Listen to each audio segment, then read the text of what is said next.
the West, it was the 1830s. The Industrial Revolution was turning Europe into a land of wage slaves and air pollution.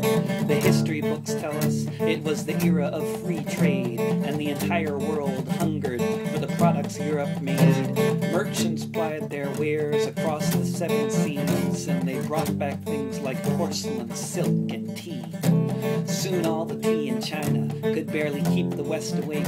Such a thirst for Chinese products as could barely be slaked. They liked to drink their tea in cups of Chinese porcelain, and those who could afford it loved the silk upon their skin. But what made the merchants and the monarchs scream and cry and shout? They seemed to have little to offer that China couldn't live without. They didn't want their muskets, and they didn't want their wool, which left the British coffers empty and the Chinese coffers full.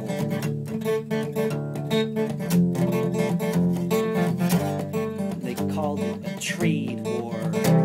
They called it a trade war, and I guess that could be so. They say it's not free trade if it's just a one-way flow, because apparently free trade is when the West comes out ahead. That's how it is in practice, though that's never what is said.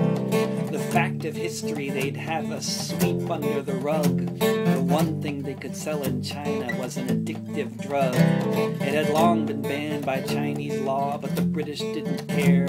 They packed the opium up in crates and they shipped it there. And they called it a trade war. It all came to a head in 1838 when the soldiers of the emperor burned 20,000 crates. It took 3 days to burn it, and when the fires had gone out, the Chinese people would soon learn what free trade was all about. Navies came from Britain, France, and the USA.